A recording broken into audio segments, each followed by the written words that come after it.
Día de la Mujer, tema de las cuotas, tema de machismo, de feminismo, de agresiones sexuales, de denuncias. Todo esto puede encontrarse en este libro, La dictadura de género. Está escrita por un juez, Francisco Serrano. Pero ¿saben ustedes quién es Francisco Serrano? Beatriz Rojo, ¿por qué no nos haces un pequeño resumen acerca de la personalidad de este hombre? Claro, Javier, pues todo se remonta a la Semana Santa del año 2010. El juez Serrano modificó la custodia de un padre con su hijo para que éste pudiera salir en una de las procesiones de la madrugada de la Semana Santa sevillana. ¿En qué consistió esa modificación? Pues en que el padre acudió al juez Serrano y este amplió en 2 días el régimen de visitas que en aquel momento le correspondía. Un año más tarde, el Tribunal Superior de Justicia andaluz condenó a Francisco Serrano a 2 años de inhabilitación y al pago de las costas del juicio. Pero ahí no quedó todo. Le impuso además el pago de una indemnización a la madre del menor por importe de 4.000 euros. Pero el calvario del juez Serrano no acaba ahí. El pasado año 2012, el Tribunal Supremo elevó a 10 años la condena basándose en que este tenía conocimiento de que ya había un juzgado que se había pronunciado sobre la custodia del menor y dictado medidas provisionales, de manera que no le correspondía a él la competencia de prolongar en 2 días la estancia del niño con su padre. Hoy nos visita en El Gato al Agua tras haber escrito un libro titulado La dictadura de género, una obra que aún seguro no dejará indiferente a nadie. Seguro que no deja indiferente absolutamente a nadie. Don Francisco Serrano, muy buenas noches. Buenas noches. Hemos hecho referencia a ese capítulo, aquel día, esa decisión de que el chaval pudiera ir a la Semana Santa con su padre cuando la custodia era de la madre. Aquello le acarreó a usted un auténtico dolor de cabeza, ¿eh? He de puntualizar que no fue el padre el que fue el propio niño. Eso es, bueno. Pero fue el propio niño el que lo pidió, tuvo que prolongar junto con la el abuelo. Permanencia en la custodia con el padre para que el niño pudiera ir. La estancia con el padre, porque eso no es una custodia. 36 horas la estancia, lo cual yo creo que es muy vergonzoso y yo creo que se sentirán muchos padres y madres dolientes que están no un día y medio, sino semanas enteras, meses enteros y años enteros sin ver a sus hijos, aunque tienen resoluciones judiciales que les dicen que tienen que estar con sus hijos. La madre tienen un derecho y una obligación de estar con sus hijos. ¿La madre arremetió contra usted y usted se sintió atacado y acosado por el lobby feminista? No, es que esto ocurrió a los 2 meses, justos, de que me habían dicho, igual que ha pasado ahora con Toni Cantó, de que yo no podía seguir siendo juez por mi pensamiento desviado, así literalmente, postura estalinista absoluta, por mi pensamiento desviado en esta materia, porque yo defiendo la igualdad, la verdadera igualdad, la justicia, el que las relaciones de pareja se tienen que basar en unas relaciones de amor y de respeto, y que si hay una situación de conflicto se tiene que solucionar de la forma menos traumática para la propia pareja y para, sobre todo, los hijos.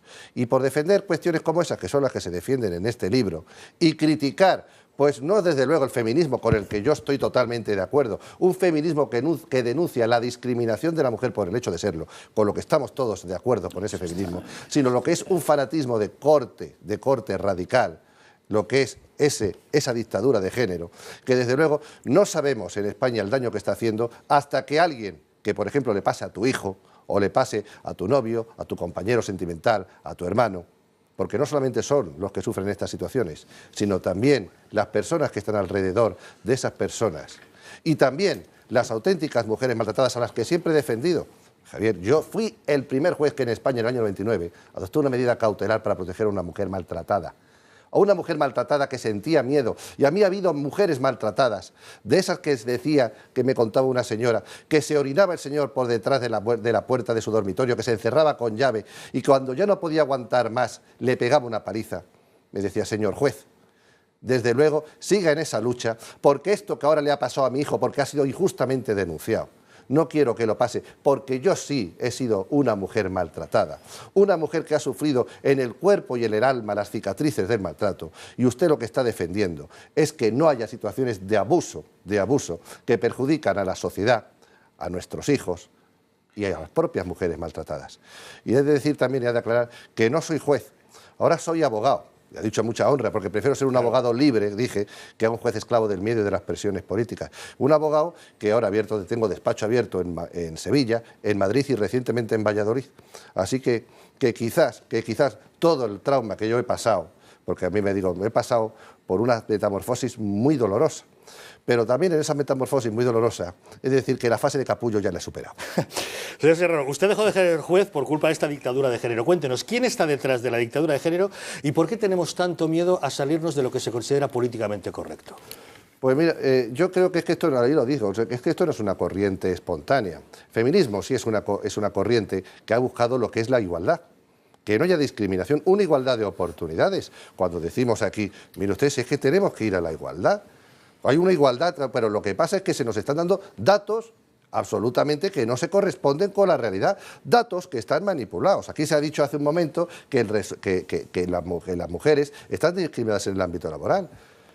Resultados de las inspecciones de trabajo en materia de discriminación por sexo, Ministerio de Trabajo. Así como dar los datos. Ministerio de Trabajo. ¿Saben cuántas empresas de las que han sido observadas por el resultado de la Inspección de Trabajo en el año 2011, el porcentaje de discriminación?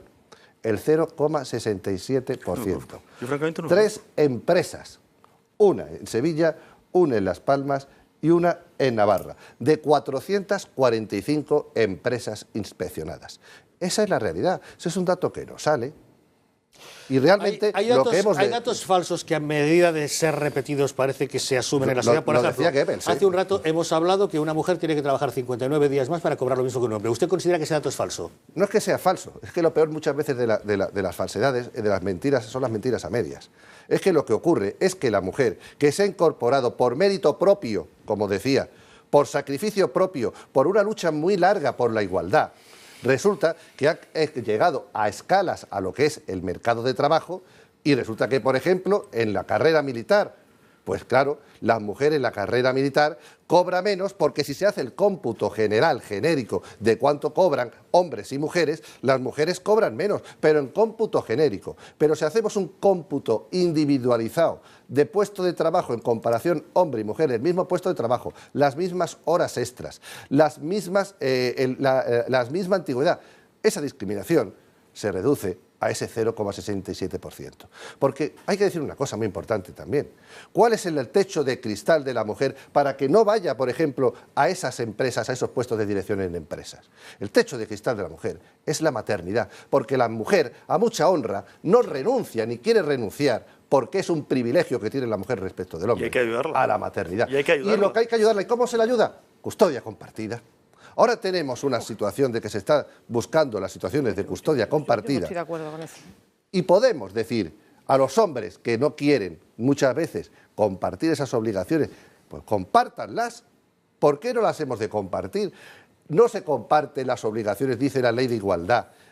Hemos de compatibilizar vida laboral con vida doméstica para que las madres no sean esas heroínas de que tengan que compatibilizar la vida laboral y encima ser madre. Pues ¿con quién tiene que compartir esas obligaciones? Con los padres, que somos también los llamados. Hoy en día también hay padres que no tienen la situación de los años 60 o los años 70, padres que estamos, hombres y mujeres, trabajando y estamos también dispuestos a vincularnos en la crianza y en la educación y el cuidado de nuestros hijos. Si ahora mismo los padres se vinculan en esa crianza y hay una situación de ruptura, pues la mejor situación, de todas formas que habrá que individualizar en cada caso concreto, pero con un carácter de preferencia, pues podremos ir a situaciones de custodia compartida. Y siempre pensando en el interés de los niños, pensando en el interés de muchos padres que quieren comprometerse también por sus hijos y pensando también en el interés de muchas madres que de esa forma van a poder superar ese techo de cristal de la maternidad. Señor Serrano, ¿qué le puede decir usted a aquellas personas que dicen que usted ha escrito este libro porque está resentido contra ese lobby feminista que le descabalgó de la judicatura? Quien quiera leer el libro, que lo lea.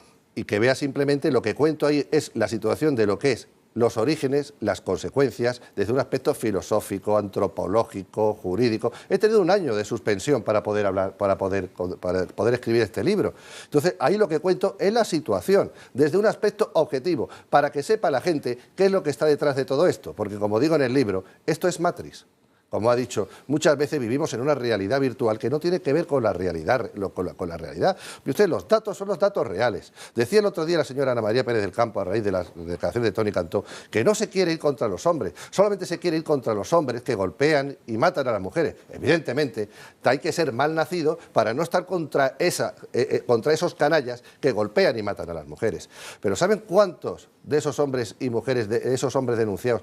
1.034.613 denuncias presentadas e instruidas en España han acabado por asuntos graves en las audiencias provinciales con los que se piden penas de más de 5 años. ¿Saben cuántos? 1.734, de 1.034.000. ¿Y saben cuántas condenas ha habido en total? 207.000. En total, el 20,10%. ¿Qué hacen para manipular lo que es la información de los datos? Que nos dan las sentencias condenatorias no en relación al número de denuncias que se presentan, sino en relación al número de sentencias exclusivamente, con lo cual el número sube hasta prácticamente el 70%. Esta es una forma de interpretar los datos que son datos reales, datos que se sacan, primero, porque aquí están los datos de la interpretación no sesgada y una interpretación que sí es sesgada. Para las denuncias falsas, ¿qué se hace? El cómputo se hace sobre el número de denuncias presentadas, porque así el porcentaje sale mucho más acorde con lo que es la conclusión previa que se había querido sacar de ese estudio. Señor Serrano, le invito a que se quede con nosotros, puesto que nuestros contertulios quieren comentar con usted. He visto que Gema ha dicho que no en un par de ocasiones algunas de sus aseveraciones, entraremos en polémica, y porque además quiero que hablemos también de denuncias de malos tratos y de denuncias falsas, tema realmente polémico en este país. Antes, sin embargo, Beatriz, creo que tenemos un importante mensaje para nuestros espectadores. Sí, Javier, porque Galería del Coleccionista nos ofrece en exclusiva una joya de altísimo valor, un anillo inspirado en una de las joyas favoritas de la emperatriz de Rusia, de Catalina la Grande. Medio quilate en piedras preciosas, el verde profundo de la esmeralda, el brillo de los auténticos diamantes y el oro de primera ley. Todo rigurosamente autentificado y certificado. Ahora lo pueden conseguir con esta oferta especial para el gato al agua, pagándola con toda comodidad, en pequeñas cuotas mensuales y sin intereses. Y por mucho menos de lo que se imagina. Infórmese sin compromiso sobre esta oferta de Galería del Coleccionista llamando ahora mismo cuanto antes al 902 80 80 60. 902 80 80 60. Una gran oportunidad que no se puede perder.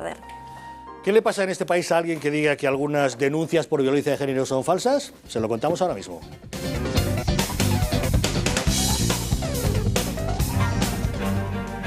Tras las palabras de Rodríguez Ibarra, ataque al sistema desde dentro del sistema no estábamos acostumbrados. Los alemanes sí, porque Hitler atacó el sistema desde dentro del sistema, Mussolini sí, porque atacó el sistema dentro del sistema, nosotros no. Entonces no estábamos vacunados y ahora no sabemos cómo reaccionar. La Generalitat prepara acciones legales. Así saldremos de dudas sobre algunas animaladas que se dicen últimamente y que dan la sensación de intolerancia creciente. ¿Tiene razón Ibarra o desvaría?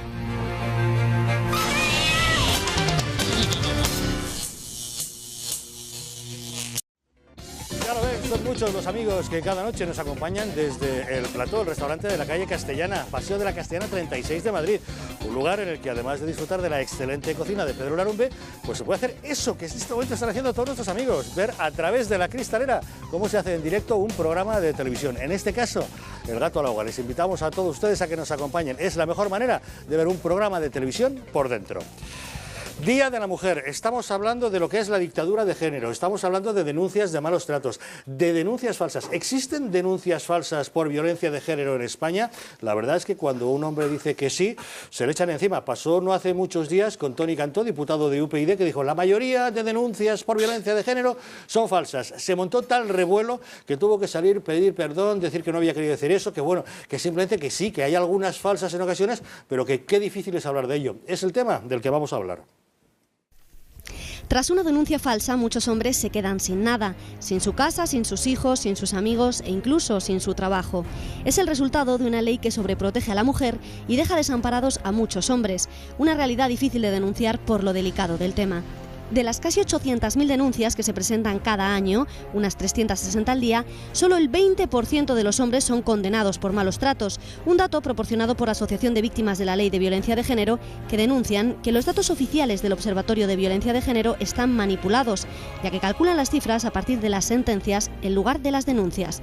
Denuncias que en muchos casos son desestimadas, ni siquiera se admiten a trámite o son archivadas por falta de pruebas. Sin embargo, el hombre ha quedado ya estigmatizado de por vida con el cartel de maltratador. El problema reside en la no persecución por parte de la justicia de las denuncias falsas. Las mujeres que optan por denunciar en falso a sus exmaridos tienen mucho que ganar y prácticamente nada que perder. Los jueces optarán siempre por conceder la custodia al progenitor sin tacha. El colegio, los médicos, toda la sociedad apoyará a una madre sin necesidad de demostrar si lo que dice es cierto o no, aniquilando de un plumazo la presunción de inocencia supuesta a todo ciudadano. ¿Son estos casos aislados o nos encontramos ante una pequeña laguna judicial? Y es un tema que está de rabiosa actualidad, puesto que, como les decimos, hace solamente unos días el diputado de UPyD, Toni Cantó, a través de Twitter, lanzaba este mensaje que pueden leer: la mayor parte de las denuncias por violencia de género son falsas y los fiscales no las persiguen. Las estadísticas son sesgadas. La verdad es que se le echaron encima y tuvo que pedir disculpas a las pocas horas mediante otro mensaje. Tenía otro que decía: ¿sabían que la Unión Europea paga 3.200 euros por cada denuncia? Bueno, al cabo de muy poco rato, pues ahí tienen el siguiente mensaje: pido disculpas, me he equivocado al dar por contrastados unos datos de FEDER.gen sobre un tema tan grave como es la violencia de género. Don Francisco Serrano, ¿hay muchas denuncias falsas por violencia de género, por violencia machista en España? No sabemos por qué no tenemos ese dato ni quieren que lo tengamos. O sea, que la realidad es que ese dato no lo tenemos porque es que no partimos aquí, es que muchas veces la cuestión del lenguaje que decíamos es muy importante. Es que dependiendo del concepto que se tenga de maltrato, de violencia machista, esa que deja, como he dicho, huella en el alma y en el corazón y en el cuerpo de esa mujer maltratada, a la que se humilla y se veja, y el maltratador la considera que no merece ni los mínimos derechos de respeto, ni de libertad, ni de capacidad de decisión. Una mujer que la considera mujer, por el hecho de ser mujer, yo considero que estoy por encima de ti y te tengo que subordinar a mi voluntad y te tengo que tener discriminada. Ese tipo de violencia es muy, muy reducida en comparación a la que se está denunciando. Esa violencia realmente no deja de ser, pues en una proporción, no me atrevería a decir, pero desde luego al 10% no llegaría de los casos denunciados. ¿Y qué se está haciendo? Abuso. Mucho abuso. ¿Y a quién perjudica ese abuso? A la verdadera mujer maltratada.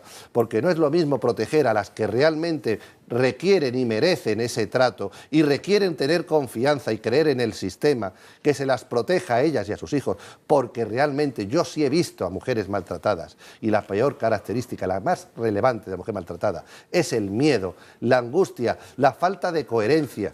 Muchas veces el sentirse una persona que carece de los, yo digo que ninguneada totalmente en su vida. Muchas veces defiende al propio maltratador. Eso lo he visto yo, porque esa mujer lo único que quiere es tener paz en su vida. Y eso lo hemos visto más bien como abogados, como profesionales. ¿Perdón? ¿Y qué dice la propia Guardia Civil sobre esto? ¿Qué dice la propia Guardia Civil?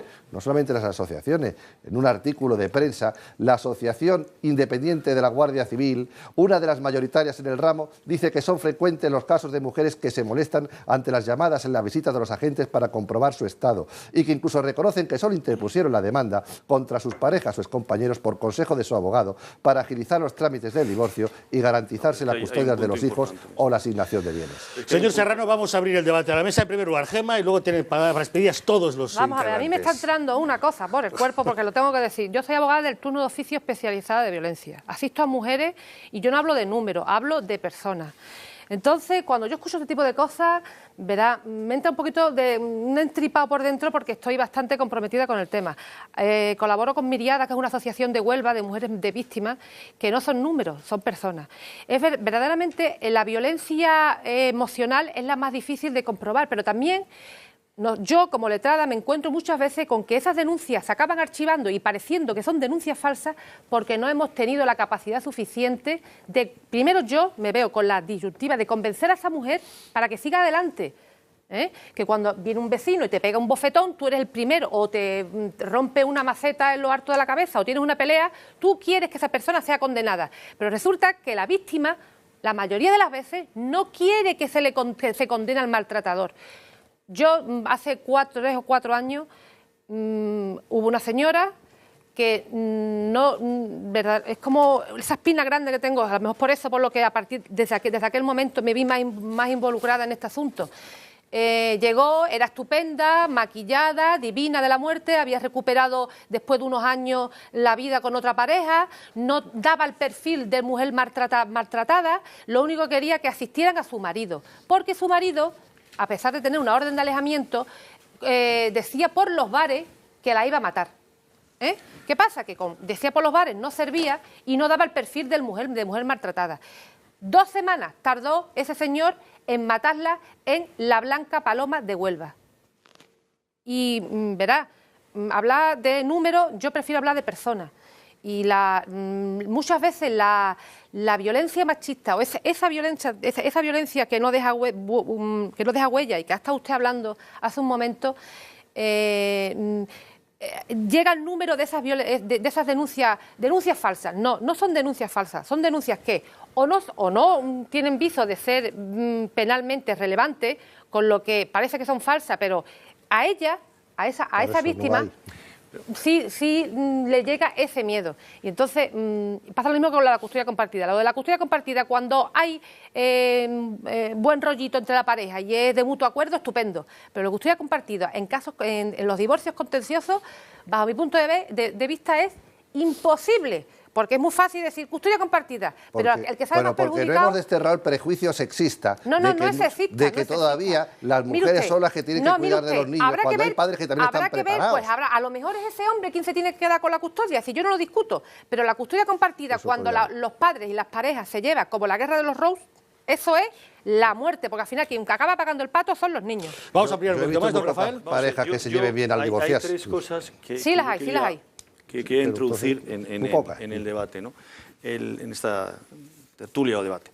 La primera es que hay denuncias falsas, a eso me voy a referir contigo, pero lo que hay una cuestión que todos conocemos, los que estamos en el ejercicio de la profesión, es el elemento disuasorio o la presión que se utiliza de que te voy a denunciar, porque sabemos que esas denuncias en muchísimos casos, y concretamente aquí en Madrid, traen aparejadas unas medidas cautelares que automáticamente producen un efecto tremendamente perjudicial para el denunciado. Aquí y en muchos tribunales se están estableciendo medidas cautelares. En toda España. En toda España, pero que extremadamente rigurosas. Una mujer va, o yo denuncio porque mi mujer me ha pegado, lo cual suele hacer habitualmente, pero en ese sentido... Yo a mi mujer no le imponen medidas cautelares, mientras que si mi mujer a mí, con un afán de revancha, enfado, tal, me denuncia, automáticamente me aplican medidas cautelares, lo cual me parece manifiestamente injusto. Lo segundo es que el hombre siempre tiene una pena que en derecho le llamamos la pena del banquillo. Es decir, tienes que pasar a sentarte y tener que pasar la repulsa social de haberte sentado en un banquillo. Y en la mayoría de los casos... habiéndose instruido, y además por procedimientos de audiencia y en 24 horas, como tú bien sabes, sin tener ninguna capacidad de defenderte ni poder decir absolutamente nada a favor tuyo. Y por último, en cuanto a las denuncias falsas no se pueden promover en este país. ¿Por qué no se promueven? Pues porque tiene que haber un archivo definitivo y la mayoría de los casos se sobreseen parcialmente. Con un sobreseimiento parcial no se puede promover una denuncia falsa. Entonces, solamente que esto tengo que... Y por último, nos hemos referido antes a los lobbies. Por supuesto que hay lobbies. Está el lobby feminista que le ha producido a nuestro querido contertulio Serrano esta situación.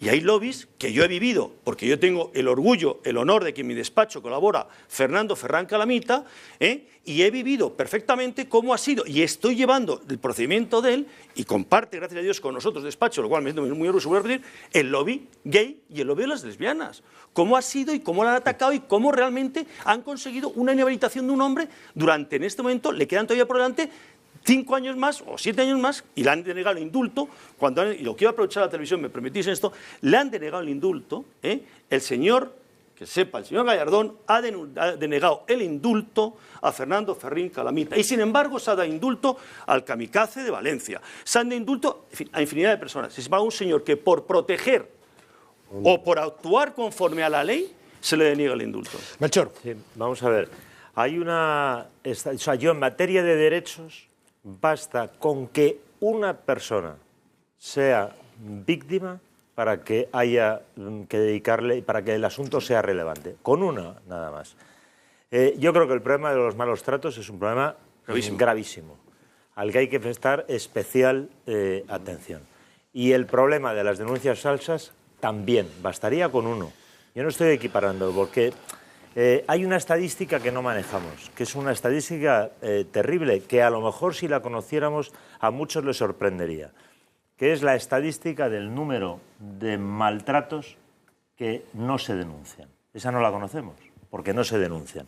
Que son, me temo, todavía muchos, en el ámbito rural y no solo en el ámbito rural.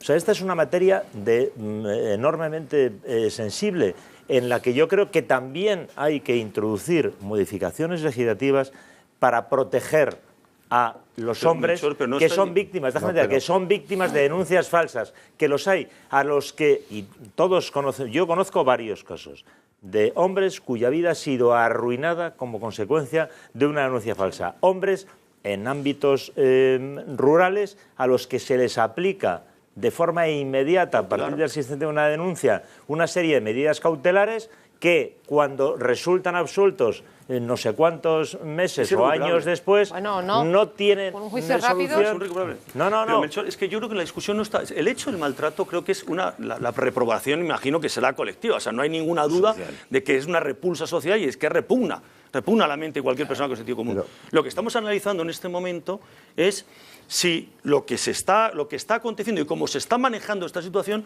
es la adecuada. Tú lo has dicho, hay gente que no recupera la fama nunca más. Nunca más. Nunca más. Porque a ti te pasa en Madrid, en un barrio, pero te pasa en un pueblo, en una circunscripción pequeña y no vuelves a recuperar la fama Ten en jamás. cuenta que hay hombres que tienen hasta 15, 20 y tantas denuncias.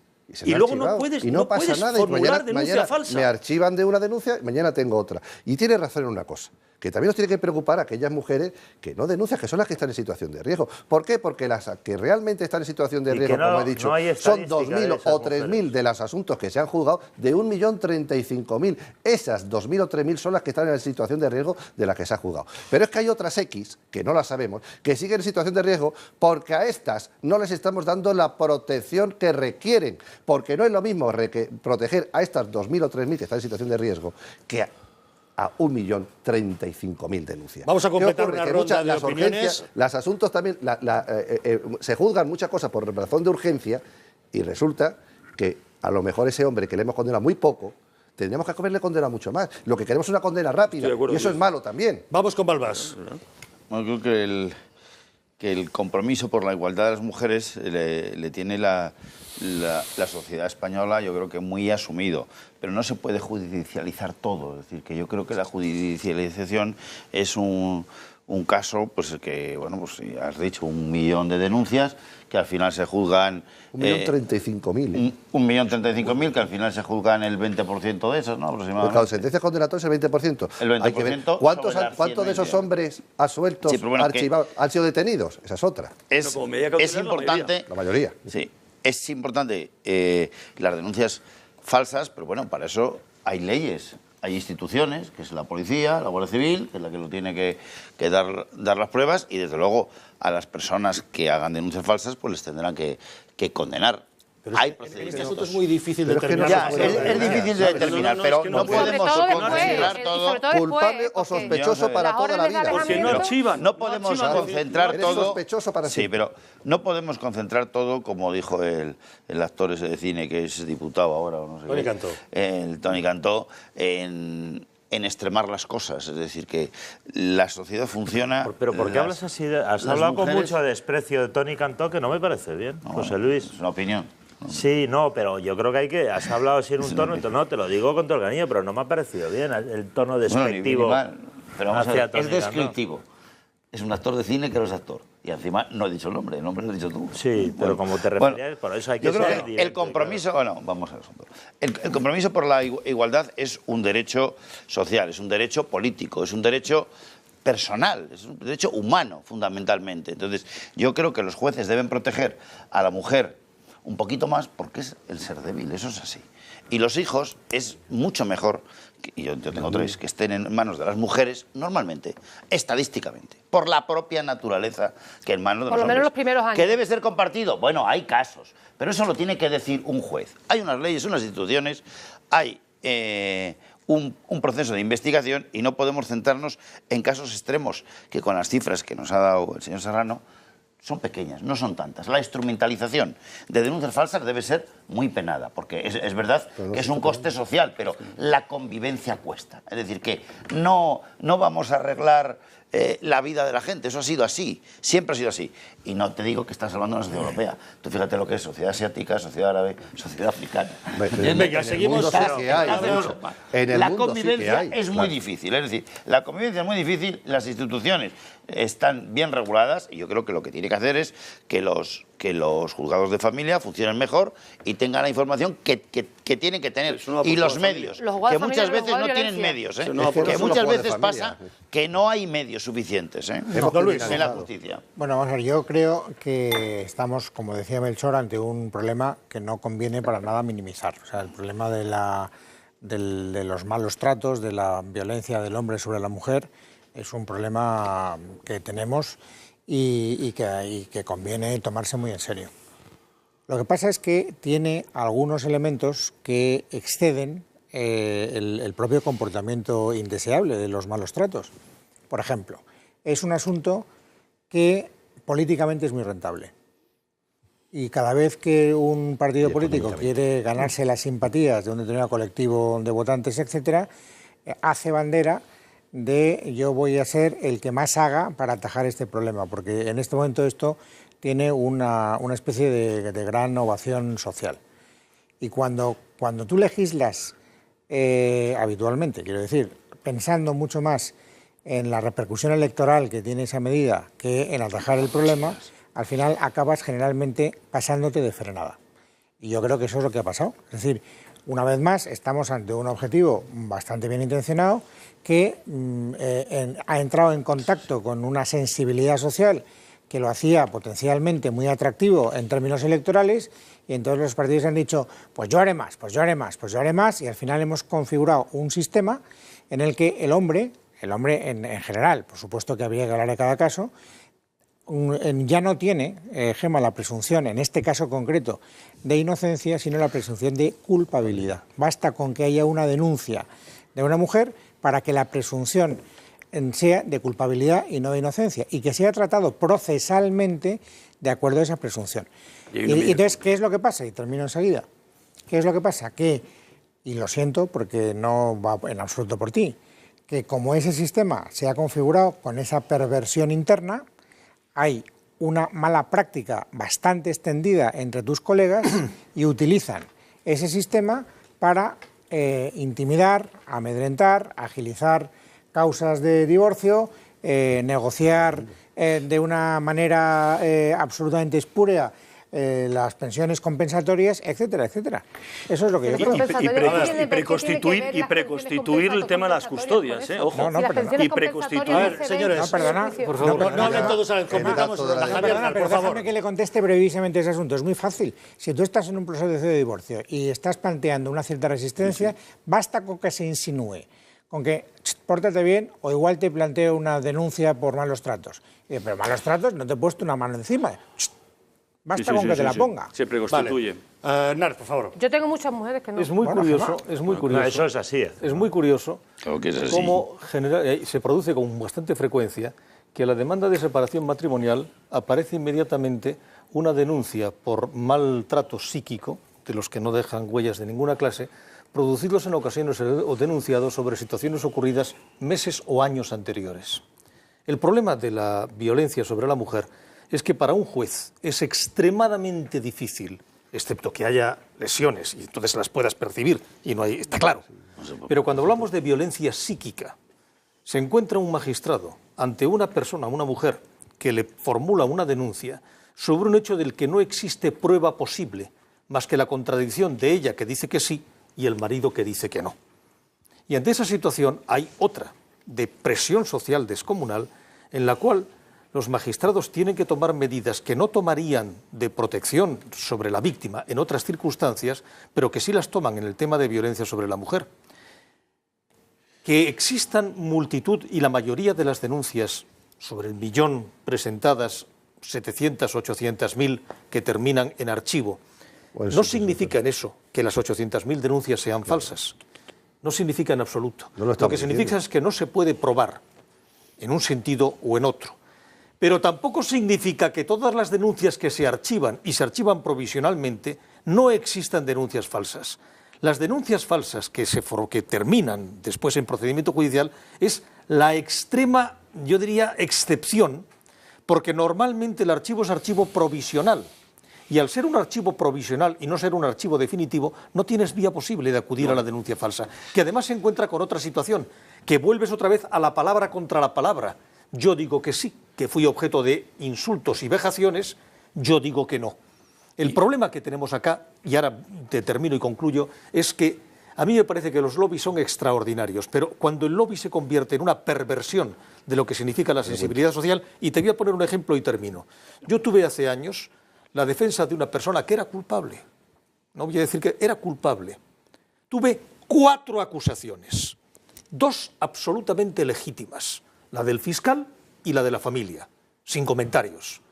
Pero aparecieron 2 instituciones de defensa de la mujer y el esperpento era descomunal. En una sala de juicio te encontrabas con 4 acusaciones cuando había 2 que era más que suficiente, pero que habían 2 que eran de defensa de la mujer. Y al final nosotros lo que nos preguntamos es, ¿qué sentido tiene que cuando existe defensa suficiente para defender los derechos de la víctima, que en este caso era la víctima, tengamos simultáneamente la presencia institucional de asociaciones perfectamente subvencionadas que se autojustifican a sí mismas a través de la presencia en procedimientos? Don Francisco. Es que has dicho antes interés político y el interés económico. Yo el dato de que dijo Toni Cantó de los 3.200 euros no es un dato que esté contrastado, pero es un dato que sí está contrastado, que hay una resolución 15.043 del Ministerio de Trabajo de 8 de agosto de 2005, BOE 215 de 8 de septiembre, página 30.543, datos, que dicen que el número de subvenciones se conceden por el número de mujeres que se declaran maltratadas y número de denuncias que se presentan. Y número de denuncias que se presentan. Si las subvenciones se dieran en función del número de condenas, esto desde luego dejaría también de ser un negocio de maltrato, porque hay que luchar contra el maltrato. Claro que hay que luchar contra el maltrato. Pero voy a contar el caso también de lo que es también el concepto. Es que tiene que saber la gente, el que decir a un señor y una señora, vete a la mierda, y perdón por la frase, o vete al carajo, o el decirle te vas a enterar, le puede costar 6 meses de prisión y no ver a sus hijos. Conozco un caso de una señora, una abuela, la madre de este señor, que me decía, señor juez, a mi hijo, que era la ilusión de su vida, por decirle que iba al telefonillo a llamarle todos los días, me está acosando porque venía el hombre a ver a sus hijos cuando le correspondía. Lo consideró acoso psicológico y le dijo, te vas a enterar por el telefonillo. Le costó una medida de alejamiento. ¿Y saben cómo acabó ese hombre? Suicidándose. Don Francisco Serrano, autor de La dictadura de género, gracias por habernos acompañado esta noche en el Gato Muchas al Agua. gracias, esperamos que el conocimiento, yo lo que quiero es conocimiento real sobre esta materia, porque el conocimiento solo perjudica a quien tiene algo que ocultar y a quien tiene La miedo. información es siempre bienvenida. Muchas gracias por acompañarnos. Beatriz Rojo, cuéntanos qué nos dicen nuestros amigos. Pues nos están llegando muchísimos tweets, pero lo diremos después de la publicidad. Antes, recordarles que todas las noches le buscamos 3 pies al gato con las preguntas que ustedes nos envían para nuestros tertulianos. Pueden ser preguntas más personales, de actualidad, divertidas, desenfadadas, lo que a ustedes les interese, lo que ustedes quieran saber de nuestros contertulios, nos lo envían y nosotros se lo trasladamos. ¿Cómo pueden hacerlo? ¿Cómo tienen que hacerlo? Pues a través de Twitter en @gato_directo o a través de nuestro correo electrónico elgatoalagua@intereconomia.com. Todos sabemos que las calorías que no quemamos se acumulan y una vez almacenadas no es nada fácil deshacerse de ellas. Desde Laboratorios Acta Pharma siguen con su afán de ayudarnos a sentirnos mejor y más saludables y en forma. Por eso han desarrollado Admagra Forte. Admagra Forte es un complemento alimenticio cuyos activos nos ayudan a quemar grasas acumuladas. Su principal función es favorecer la termogénesis, proceso en el que la grasa se convierte en energía. Una dieta equilibrada, un poco de ejercicio y 2 comprimidos al día de Admagra Forte y adelgace con salud porque le ayudará a conseguir sus objetivos y a mantenerse después. Pruébelo ahora por un precio máximo de 9,95 porque nunca cuidarse fue tan sencillo y económico. Además de todo lo anterior, Laboratorios Acta Pharma cuida de usted ofreciéndoles miplan10.com, donde le realizarán una dieta a medida y podrá obtener los mejores consejos saludables para mantenerse en forma. Admagra Forte, con la garantía de Laboratorios Acta Pharma. Volvemos ahora mismo. ¿Es verdad que un expresidente extremeño ha comparado a los nacionalistas catalanes con dictaduras golpistas? Se lo contamos.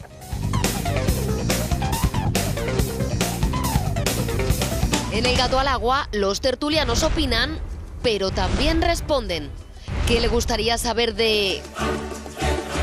A continuación, en El Gato al Agua.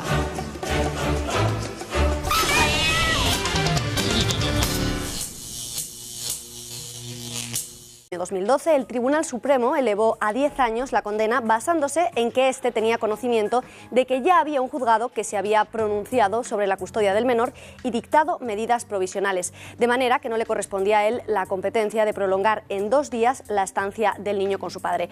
Hoy nos visita en El Gato al Agua tras haber escrito un libro titulado La dictadura de género, una obra que aún seguro no dejará indiferente a nadie.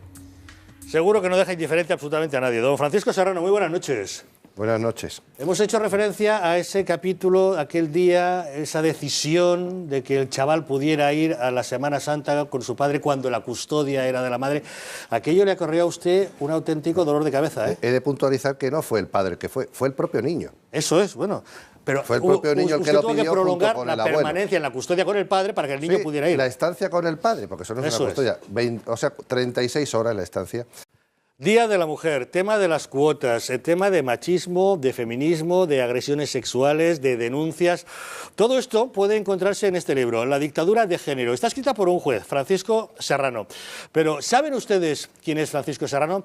Beatriz Rojo, ¿por qué no nos haces un pequeño resumen acerca de la personalidad de este hombre? Claro, Javier, pues todo se remonta a la Semana Santa del año 2010. El juez Serrano modificó la custodia de un padre con su hijo para que éste pudiera salir en una de las procesiones de la madrugada de la Semana Santa sevillana. ¿En qué consistió esa modificación? Pues en que el padre acudió al juez Serrano y este amplió en 2 días el régimen de visitas que en aquel momento le correspondía.